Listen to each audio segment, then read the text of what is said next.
कहानी की शुरुआत में हमें जोनाथन को दिखाया जाता है, जो यूएस मिलिट्री में एक सोल्जर था। एक शाम जब वो अपनी टीम के साथ एक सीक्रेट मिशन को पूरा करके अपने बेस पर लौटता है, तब उसे पता चलता है कि जिस ऑपरेशन को उन्होंने अंजाम दिया वो पूरी तरह से गैर कानूनी था। जैसे ये खबर मीडिया में लीक होती है, उस ऑपरेशन में शामिल सभी लोगों को तुरंत ड्यूटी से हटा दिया जाता है।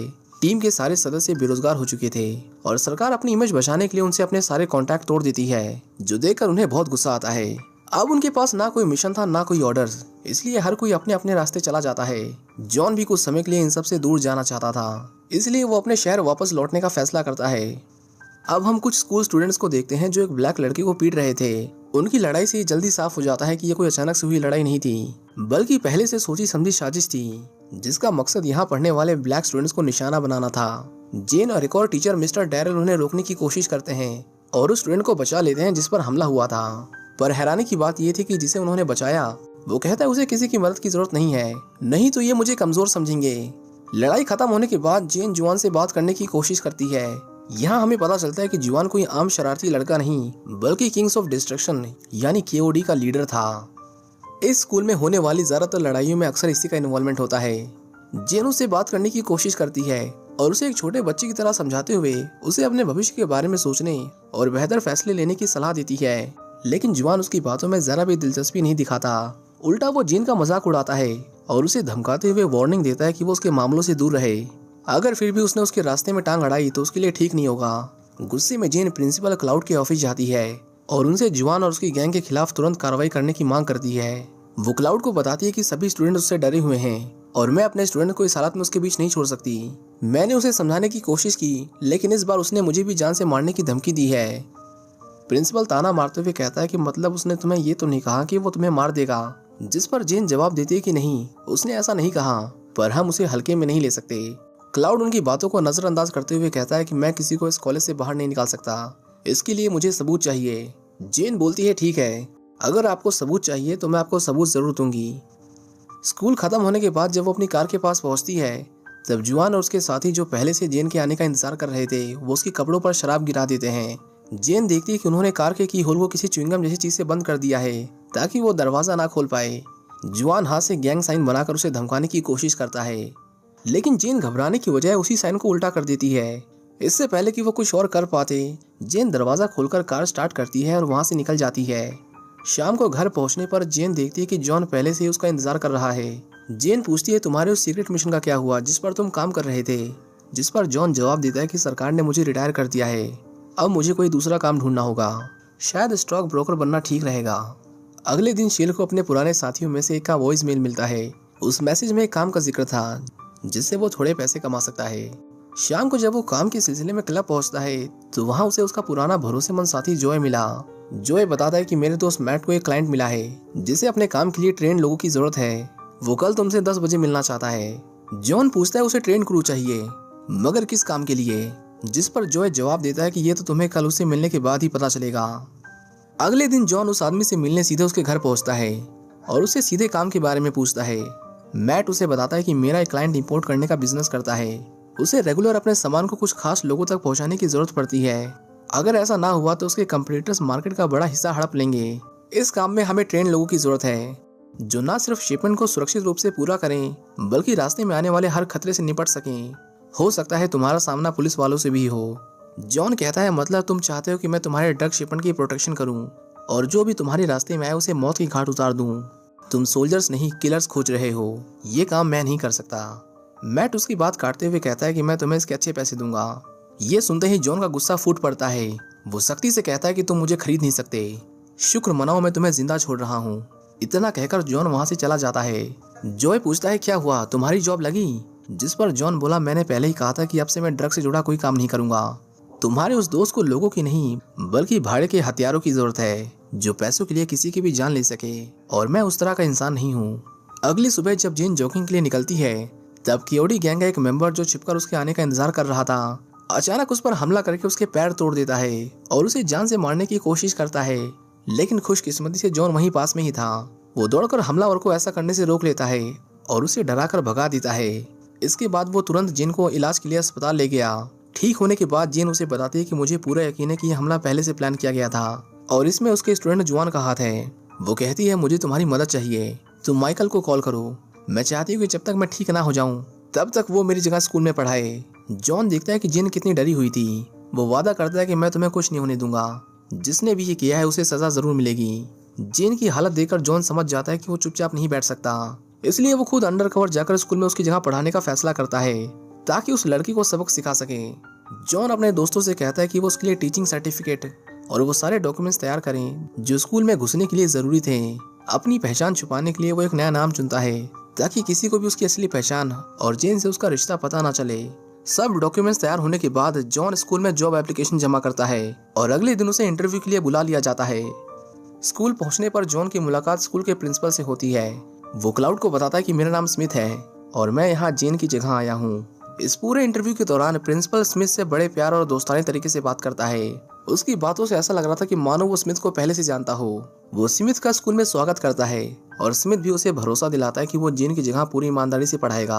अगले दिन जब स्मिथ स्कूल पहुंचा तो वहां का नजारा हैरान कर देने वाला था। बच्चे क्लासरूम से बाहर इधर उधर मटर गश्ती कर रहे थे। कोई अपनी गर्लफ्रेंड के साथ बिजी था तो कोई कॉरिडोर की खिड़कियां तोड़कर हंस रहा था। क्लासरूम की हालत तो और भी बदतर थी। कुर्सियां उल्टी पड़ी थीं और दीवारों पर भद्दी लिखावट बनी थी, मानो ये जगह पढ़ाई के लिए नहीं बल्कि किसी गैंग के अड्डे के लिए बनी हो। क्लास में घुसते ही स्मिथ उन्हें अपना इंट्रोडक्शन देता है और कहता है कि मेरा नाम मिस्टर स्मिथ है। मिस जेन कुछ दिनों की छुट्टी पर हैं और अब उनकी जगह मैं तुम्हें पढ़ाऊंगा। लेकिन बच्चों को कुछ फर्क नहीं पड़ा, उल्टा वो आपस में हंसने लगे। किसी ने जेन के बारे में गंदी बातें की तो किसी ने स्मिथ की नकल उड़ाई। स्मिथ पूछता है तो बताओ तुम लोग किस सब्जेक्ट की स्टडी कर रहे हो और अब तक कौन कौन से चैप्टर पूरे हो चुके हैं। इतना सुनते ही एक स्टूडेंट हंसते हुए बदतमीजी से कहता है जाकर अपनी माँ से पूछ लो। स्मिथ चुप नहीं रहता और वो उनकी जानकारी परखने के लिए हिस्ट्री के कुछ सवाल पूछता है, जैसे वर्ल्ड वॉर कब लड़ा गया, अमेरिका की खोज किसने की, पर कोई भी सही जवाब नहीं देता। उल्टा वो बदतमीजी करते हैं। स्मिथ देखता है कि इन बच्चों को ना तो पढ़ाई में कोई दिलचस्पी है और ना ही अपने भविष्य की कोई परवाह। पहला दिन होने की वजह से वो किसी पर सख्ती नहीं करता, वो बस उन्हें गौर से ऑब्जर्व करता है और चुपचाप क्लास खत्म कर देता है। लंच टाइम में जब स्मिथ स्टाफ रूम में बैठा चाय पी रहा था तभी उसकी मुलाकात लाइब्रेरियन हैना और टीचर शर्मन से होती है। बातचीत के दौरान स्मिथ उनसे केओडी गैंग के बारे में पूछता है। हैना बताती कि ये बहुत खतरनाक ग्रुप है, यहाँ जितने भी हादसे होते हैं ज्यादातर में इनकी इन्वॉल्वमेंट रहती है। कुछ दिन पहले उनके लीडर जुआन ने जिन को मारने की धमकी दी थी। मुझे पूरा यकीन है कि जिन का एक्सीडेंट भी उसी ने करवाया है और मैं सच कहूँ तो मुझे शक है कि प्रिंसिपल का भी इस गैंग से कहीं ना कहीं रिश्ता है, लेकिन शर्मन कहता है मुझे ऐसा नहीं लगता। क्लाउड कभी पुलिस ऑफिसर हुआ करते थे, वो ऐसा काम नहीं करेंगे। लंच ब्रेक के बाद स्मिथ प्रिंसिपल के ऑफिस पहुंचता है और उसे जुआन की फाइल मांगता है। क्लाउड शांत लहजे में कहता है कि उसकी फाइल अभी अंडर रिव्यू है, इसलिए मैं फाइल नहीं दे सकता। स्मिथ बातचीत का माहौल बनाने के लिए पूछता है कि पहले आप पुलिस में थे, फिर अचानक स्कूल चलाने का ख्याल कैसे आया। क्लाउड बताता है कि 1980 के लिबर्टी दंगों के वक्त मैं वहीं था। उस समय मियामी में ब्लैक कॉप बनना सिर्फ एक सपना जैसा था। मेरे सामने दो रास्ते थे, या तो वहीं रुककर दंगों में हिस्सा लूं या फिर अपनी पढ़ाई पूरी करने पर ध्यान दूं। मैंने अपनी एजुकेशन को चुना और आज मैं यहाँ हूँ। क्लाउड की कलाई पर चमकती हुई महंगी सोने की घड़ी देखकर स्मिथ को उस पर शक होने लगा था, क्योंकि प्रिंसिपल के पद पर रहते हुए इतनी महंगी घड़ी को अफोर्ड कर पाना मुश्किल था। स्मिथ पूछता है इतनी महंगी घड़ी पहनकर आपको डर नहीं लगता, कहीं कोई छीनने की कोशिश करे तो? जिस पर क्लाउड बताता है कि ये घड़ी मुझे मेरे जूनियर्स ने गिफ्ट की है और जहाँ तक छीनने की बात है, अगर किसी ने कोशिश भी की तो सबसे पहले उसे मुझसे निपटना होगा। अगले दिन जॉन अपने पुराने साथियों से मिलता है। जॉन उन्हें बताता है कि मैं इन दिनों एक स्कूल में पढ़ा रहा हूँ, मुझे पूरा यकीन है कि उसी स्कूल में ड्रग्स की स्मगलिंग हो रही है। मैं अकेले कुछ नहीं कर सकता, इसलिए मैं चाहता हूँ कि तुम लोग इस मिशन में मेरा साथ दो। शुरुआत में कुछ लोग पीछे हट जाते हैं क्योंकि इससे पहले किसी ने इस तरह के मिशन को अंजाम नहीं दिया था, लेकिन जब जॉन ने इस काम से मिलने वाले पैसों के बारे में बताया तो सब मान गए। वो तय करते हैं कि वो स्कूल पर नजर रखेंगे। उन्होंने स्कूल में हिडन कैमरेज लगाए और केओडी ग्रुप के सदस्यों की हरकतों को रिकॉर्ड करने लगे ताकि पुख्ता सबूत इकट्ठा हो सके। अगले दिन जब स्मिथ स्कूल पहुंचता है तो सभी स्टूडेंट्स हाई वॉल्यूम पर गाने सुन रहे होते हैं। स्मिथ म्यूजिक बंद करके सबको बेंच पर बैठने के लिए कहता है। वो वियतनाम वॉर को लेकर लेक्चर शुरू करता है। वो जैसे ही बोर्ड पर कुछ लिखने के लिए पीछे मुड़ा तभी एक स्टूडेंट केंटो उस पर कुचला हुआ सोडा कैन फेंक देता है, मगर स्मिथ अपनी फुर्ती दिखाते हुए केन को हवा में ही पकड़ लेता है और उसे वापस केंटो के माथे पर दे मारता है। इसके बाद क्लास में सन्नाटा छा गया।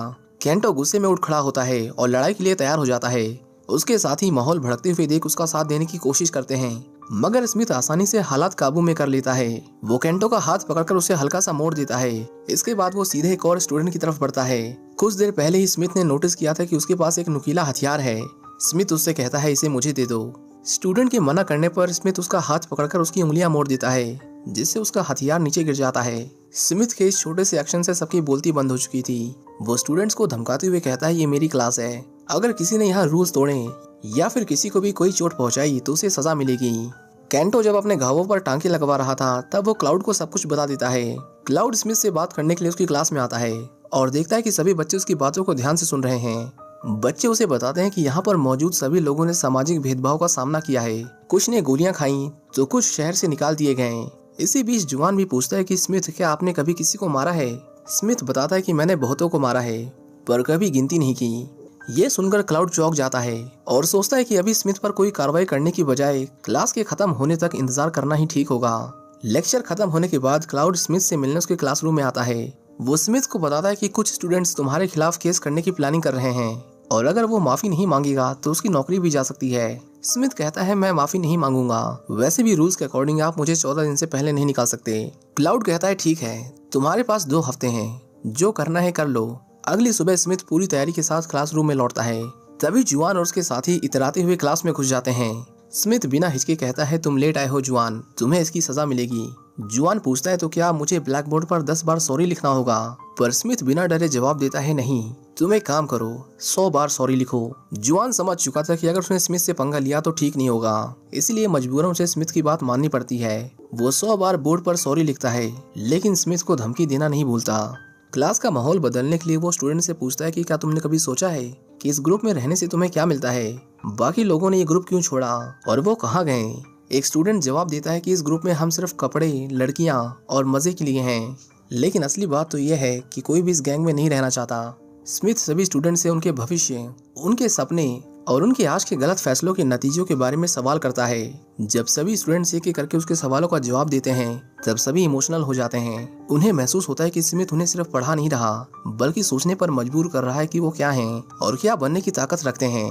क्लास खत्म होने के बाद प्रिंसिपल स्मिथ से मिलने उसकी क्लास में आता है। वो स्मिथ की तारीफ करते हुए कहता है कि मुझे खुशी है कि तुमने बिना हिंसा के जुआन को काबू में रखा। फैकल्टी मीटिंग के बाद मेरे दफ्तर आना, मुझे तुमसे कुछ बात करनी है। बाहर से तो क्लाउड उससे हंसकर बात करता है, मगर उसके मन में स्मिथ के लिए कुछ और ही प्लान थे।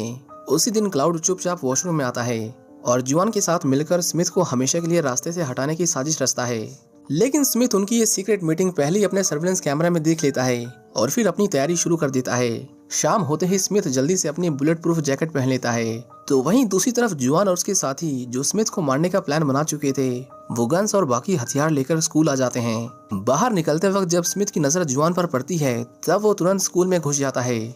जुआन और उसके साथी जब स्मिथ का पीछा करते हुए लाइब्रेरी में पहुंचते हैं तब स्मिथ उनमें से एक आदमी को गन पॉइंट पर ले लेता है। वो सभी से उनके गन्स छीन लेता है और हैना को वो गन्स देकर उसे किसी सुरक्षित जगह छिपने को कहता है। हैना के वहाँ से जाते ही उन लोगों के बीच लड़ाई शुरू हो जाती है। इस फाइट में स्मिथ उन लोगों को बहुत मारता है और एक एक कर उन सबको खिड़की से बाहर फेंक देता है। वो जुआन को भी मारने ही वाला था, लेकिन तभी एक गैंगस्टर स्मिथ की बंदूक उठा लेता है और उस पर गोली चला देता है। उन्हें लग रहा था कि स्मिथ मर चुका है, इसलिए वो लाइब्रेरियन को भी मारने का फैसला करते हैं। पर वो जब हैना को मारने के लिए उसकी तरफ बढ़ते हैं तब स्मिथ अचानक उठ खड़ा होता है। वो हमलावर को पकड़कर सीधे खिड़की से बाहर फेंक देता है। शाम को जब क्लाउड बाहर निकल रहा था तब वो स्मिथ को जिंदा देखकर बुरी तरह चौंक जाता है। वो अपने हाव भाव छुपाने की कोशिश करता है, लेकिन स्मिथ ने उसे पकड़ लिया था। हालांकि फिर भी वो क्लाउड को ऐसे दिखाता है जैसे कि कुछ हुआ ही ना हो। इसी बीच हम शर्मन को देखते हैं जो जेन से मिलने उसके घर आ जाता है। जेन उससे पूछती है, बच्चों ने मुझे बहुत याद किया होगा ना? जिस पर शर्मन बताता है कि बिल्कुल नहीं, तुमने जो सब्स्टिट्यूट भेजा है वो बच्चों का बहुत अच्छे से ध्यान रख रहा है। बातों बातों में उसकी नजर टेबल पर पड़ी एक फोटो पर जाती है। जेन से पूछने पर उसे पता चलता है कि वो उसका पति है और उसका नाम जॉन है। शर्मन समझ चुका था कि स्मिथ ने उसे झूठ बोला है, मगर उसने ऐसा क्यों किया वो अब तक नहीं समझ पाया था। इसी बीच स्मिथ का साथी जॉय जो उस गैंग पर नजर रखे हुए था, वो जुआन का पीछा करता है और स्मिथ के लिए मैसेज छोड़ता है कि ये लोग कार बदल रहे हैं। उस शाम स्मिथ जब घर लौटता है तब जेन उसे पूछती है कि तुम होम सिक्योरिटी में जॉब कर रहे हो ना? जॉन जवाब देता है हाँ। ये सुनते ही जेन नाराजगी दिखाते हुए सारा चावल उसके मुंह पर लगा देती है और जॉन को बताती है कि मुझे शर्मन से सब कुछ पता चल गया है, तो मुझे बेवकूफ नहीं बना सकते। जॉन कहता है, मैं तुम्हें सब बता सकता हूँ कि मैंने ऐसा क्यों किया। वो जेन को बताता है कि मुझे पूरा यकीन है कि प्रिंसिपल केओडी गैंग के साथ मिला हुआ है। यही नहीं, वो स्कूल में ड्रग्स भी सप्लाई कर रहा है। मेरे पास अभी इसके पुख्ता सबूत नहीं है, मगर मैं जल्द ही पता लगा लूंगा। पहले मुझे उन बच्चों की कोई परवाह नहीं थी, लेकिन अब है। मैं चाहता हूँ कि उनका फ्यूचर सुरक्षित हो और ये स्कूल फिर से सही रास्ते पर आए, इसलिए मुझे ये काम करना ही होगा। जॉय जो जॉन पर नजर रखे हुए था, वो जॉन को कॉल करके कहता है कि तुरंत पोर्ट के पास वाली जगह पर आ जाओ, मुझे लगता है कोई बड़ी ड्रग डील होने वाली है। जब स्मिथ वहां पहुंचता है तब वो दोनों देखते हैं कि केओडी गैंग ड्रग डीलर्स के साथ डील कर रहा है। उन लोगों के अलग होते ही जॉय ड्रग डीलर्स को मारकर उनका सारा ड्रग्स ले लेता है, तो वहीं दूसरी तरफ जॉन उन दोनों केओडी मेंबर्स को गन पॉइंट पर लेकर उनसे उनके सारे पैसे छीन लेता है। जॉन का साथी ओलेन, जिसने मिशन में शामिल होने से मना कर दिया था, वो भी जॉन के साथ मिल जाता है और दोनों मिलकर केओडी मेंबर्स को मार डालते हैं और जब्त किए हुए ड्रग्स को समुद्र में फेंक देते हैं। अगली सुबह जब क्लाउड टीवी पर ड्रग बस की न्यूज देख रहा था, जब रिपोर्ट सुनते ही उसके चेहरे का रंग उतर गया। एक खतरनाक ड्रग माफिया जिसने इस रेड में अपना पैसा और माल दोनों गंवा दिया था, वो क्लाउड से तुरंत इसकी भरपाई करने के लिए कहता है, जिससे क्लाउड बुरी तरह घबरा जाता है। घबराहट में क्लाउड सीधे स्कूल पहुंचता है और गुस्से में जॉन का गला दबोच लेता है।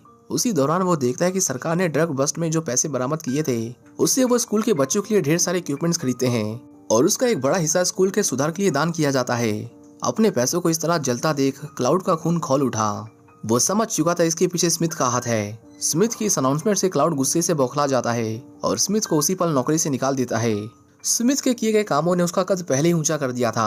अब न सिर्फ स्टूडेंट बल्कि मिस्टर शर्मन जैसे लोग भी खुलकर उसका समर्थन करने लगे थे, जिसकी वजह से अब उसे स्कूल से निकालना इतना आसान नहीं था।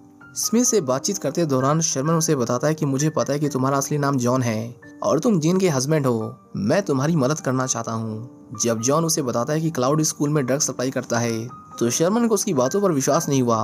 वो मानता था कि प्रिंसिपल निर्दोष है और ये सब उसे फंसाने की साजिश है। उस रात स्मिथ जब स्कूल से वापस अपने घर लौट रहा था, तब केओडी गैंग के मेंबर्स उस पर गोली चला देते हैं, जिससे स्मिथ की गाड़ी बेकाबू होकर एक घर से टकरा जाती है। तो वहीं दूसरी तरफ शर्मन और मेलिन, जो काफी लेट हो चुके थे, स्कूल से निकलते वक्त वो देखते हैं कि स्कूल को अंदर से लॉक कर दिया गया है। शर्मन कहता है, घबराओ मत, हम बेसमेंट के रास्ते बाहर निकल सकते हैं। वो दोनों जब बेसमेंट में पहुंचते हैं तब उनकी नजर प्रिंसिपल और केओडी गैंग पर जाती है, जो ड्रग्स का स्टॉक बाहर निकाल रहे थे। शर्मन तुरंत छिपने की कोशिश करता है, मगर क्लाउड ने उसे देख लिया था। केओडी गैंग के मेंबर्स जब उनका पीछा कर रहे होते हैं, तब खुद को खतरे में देख वो मेलिन से कहता है कि अगर मुझे कुछ हो जाए तो स्मिथ को सब बता देना। ये कहते हुए वो मेलिन को अंदर छुपा देता है और उनका ध्यान भटकाने की कोशिश में लग जाता है, लेकिन जल्द ही केओडी गैंग के मेंबर्स उसे पकड़ लेते हैं। शर्मन देखता है कि क्लाउड, जिसे वो अपना आदर्श मानता था, वो भी इन सब में शामिल है। क्लाउड शर्मन से कहता है कि अब खुद स्मिथ भी तुम्हें नहीं बचा सकता, और ये कहते हुए वो अपने हाथों से शर्मन की बेरहमी से हत्या कर देता है। अगली सुबह पूरे स्कूल में खबर फैल जाती है कि स्मिथ पिछली रात के हमले में मारा जा चुका है। सभी स्टूडेंट जब मिस्टर शर्मन और स्मिथ की मौत का गम मना रहे होते हैं, तभी अचानक स्मिथ वहां आ जाता है। स्मिथ को जिंदा देख जुआन, प्रिंसिपल और बाकी सभी स्टूडेंट्स बुरी तरह चौंक जाते हैं। एक स्टूडेंट उसे बताता है कि प्रिंसिपल ने आज सुबह ही अनाउंसमेंट की है कि किसी ने शर्मन की गोली मारकर हत्या कर दी और आप भी कार एक्सीडेंट में मारे जा चुके हैं। तो ये सब आखिर हो क्या रहा है? स्मिथ जवाब देता है, मुझे खुद नहीं पता। वो जब क्लाउड से मिलने उसके ऑफिस पहुंचता है, तब रिसेप्शनिस्ट उसे बताती है कि मिस्टर क्लाउड अभी मैट से मिलने गए हैं। स्मिथ मैट को ढूंढते हुए सीधे स्पोर्ट्स क्लब पहुंच जाता है। वहां पहुंचते ही वो मैट को पकड़कर बुरी तरह पीटता है और उसे क्लाउड के बारे में पूछताछ करता है। मैट उसे बताता है कि क्लाउड ही केओडी गैंग का असली लीडर है, स्कूल तो बस एक नकाब है, उसका असली काम ड्रग्स का है। वो स्कूल की आड़ में ड्रग्स का बिजनेस करता है और अपने क्लाइंट्स तक ड्रग्स पहुंचाता है। इससे ज्यादा मुझे सच में कुछ नहीं मालूम। स्मिथ कहता है कि मैं चाहता हूँ कि कल सुबह तक तुम ये शहर छोड़कर चले जाओ, अगर तुम मुझे नजर आए तो मैं तुम्हें मार दूंगा। उधर दूसरी तरफ जीन, जिसकी वजह से ये पूरा सिलसिला शुरू हुआ था, केओडी गैंग के मेंबर्स उसके घर में घुसकर उसे बंदी बना लेते हैं। इसी बीच मेलिन, जिसने अपनी आंखों से शर्मन की हत्या देखी थी, स्मिथ को ढूंढते हुए उसकी क्लास में पहुंचती है। वहां एक स्टूडेंट उसे बताता है कि स्मिथ कुछ देर पहले ही घर के लिए निकले हैं। मेलिन घबराई हुई उससे मदद मांगती है और उसे अपने साथ स्मिथ के घर चलने के लिए कहती है। वो दोनों जब मदद के लिए स्मिथ के घर पहुंचते हैं, तब जुआन, जो पहले से वहां मौजूद था, उन दोनों को बंदी बना लेता है। जुआन जीन को स्मिथ के पास एक वॉइस मैसेज छोड़ने के लिए कहता है, लेकिन स्मिथ जीन की आवाज से तुरंत समझ जाता है कि ये केओडी गैंग की कोई चाल है। स्मिथ जब घर पहुंचता है तो केओडी गैंग के लोग हैरान रह जाते हैं। वो सोचते हैं कि उसका पति यहाँ पर क्यों आया है। जीन के दरवाजा खोलते ही जॉन कुछ गुंडों पर गोलियां चलाकर उन्हें ढेर कर देता है, लेकिन जुआन उसे इलेक्ट्रिक शॉक देकर उसे नीचे गिरा देता है, जिसके बाद वो लोग उसे बहुत मारते हैं। पूछताछ करने पर उन्हें पता चलता है कि जीन का पति जॉन ही स्मिथ है। अब जॉन बुरी तरह फंस चुका था, ना ही वो मदद ले सकता था, ना ही वो वहां से भाग सकता था। इसी बीच जॉन अपने बॉस को कॉल करके उन्हें बताता है कि जॉन और स्मिथ एक ही आदमी है। जॉन जब जॉन को मारने वाला था, तब अचानक घर की डोरबेल बज उठती है, जिससे उनका ध्यान भटक जाता है। जॉन मौका पाकर बगल में खड़े गुंडे की टांग में चाकू घोंप देता है और उससे गन लेकर बाकी गुंडों पर गोली चला देता है। खुद को मुसीबत में देख जुआन जिन के सर पर गन तान देता है और उन्हें अपनी गन नीचे रखने के लिए कहता है। इससे पहले कि जुआन उन दोनों को मार देता, वो स्टूडेंट पीछे से उस पर गोली चला देता है, जिससे उसकी मौके पर ही मौत हो जाती है। जॉन समझ चुका था कि ये लड़ाई सिर्फ उसके अकेले की नहीं, बल्कि उन सभी स्टूडेंट्स की है जिनका भविष्य इस स्कूल में दांव पर लगा था। उसने जिन की आंखों में देखते हुए कहा, अगर बच्चों को इस दलदल से बाहर निकालना है तो मुझे क्लाउड को हर हाल में खत्म करना होगा। इस मिशन के दौरान अगर मुझे कुछ हो जाए तो तुम अपना ध्यान रखना। ऐसा कहकर वो खुद को मिशन के लिए तैयार करता है और अपने साथियों के साथ स्कूल आ जाता है। वो जब बेसमेंट में मौजूद ड्रग्स को बाहर निकाल रहे होते हैं, तब जॉन का एक साथी उन्हें बताता है कि क्लाउड अपने साथियों के साथ यहाँ पहुंच चुका है। जॉन जब गन लेकर गेट पर पहुंचता है, तब क्लाउड उससे बातचीत करके मामले को सेटल करने की कोशिश करता है, मगर जॉन ये कहते हुए कि अब काफी देर हो चुकी है, उसके साथ नेगोशिएट करने से मना कर देता है। बातचीत के दौरान क्लाउड के एक स्नाइपर ने जॉन पर गोली चला दी, लेकिन खुशकिस्मती से जॉन बच जाता है। जॉन के साथी उस स्नाइपर को मार गिराते हैं, जिसके बाद दोनों ग्रुप्स के बीच गोलीबारी शुरू हो जाती है। स्कूल का कैंपस अब जंग का मैदान बन चुका था। इस लड़ाई में कई लोग मारे गए और कुछ गंभीर रूप से घायल हो गए। जॉन की टीम का एक साथी दुश्मन की गोली से मारा गया, जबकि दूसरा अपने साथ दुश्मन को उड़ाते हुए शहीद हो गया। वहीं दूसरी ओर जॉन जब क्लाउड को ढूंढते हुए बेसमेंट में पहुंचता है, तब ओलन की गैर मौजूदगी से वो समझ जाता है कि उसे फंसाने के लिए क्लाउड की एक चाल है। वो जल्दी से लाइट्स ऑफ करके चुपके से बेसमेंट में घुस जाता है और उन्हें गन पॉइंट पर ले लेता है। जॉन और क्लाउड को लड़ता देख वो ड्रग डीलर मौके का फायदा उठाकर जॉन पर गोली चला देता है, लेकिन इसी बीच ओलन भी उसे शूट करके उसे मार डालता है। क्लाउड भागते हुए कॉरिडोर में पहुंचा और छिपकर जॉन के आने का इंतजार करने लगा। वो जॉन पर हमला करके उसे बुरी तरह मारता है, लेकिन इस बार जॉन उसे कोई मौका नहीं देता। वो क्लाउड से गन छीनकर उसकी गर्दन को तोड़ देता है, जिससे उसकी मौत हो गई। जॉन जब स्कूल से बाहर निकलता है, तब उसकी नजर जॉय पर जाती है, जो बुरी तरह घायल होने के बावजूद अभी तक जिंदा था। दोनों एक दूसरे को देखकर समझ जाते हैं कि पूरी टीम में अब सिर्फ वही दोनों बचे हैं। क्लाउड मर चुका था और क्योड़ी गैंग भी पूरी तरह खत्म हो चुकी थी। ना कोई ड्रग्स बेचने वाला बचा था, ना कोई खरीदने वाला। स्कूल अब फिर से पहले जैसा हो चुका था। इसी के साथ ये मूवी यहीं खत्म हो जाती है। उम्मीद करता हूँ कि आपको ये कहानी पसंद आई होगी। ऐसी ही और वीडियोस के लिए चैनल को सब्सक्राइब करें। मिलते हैं आपसे किसी दूसरी वीडियो में। Thank you for watching. See you in the next one.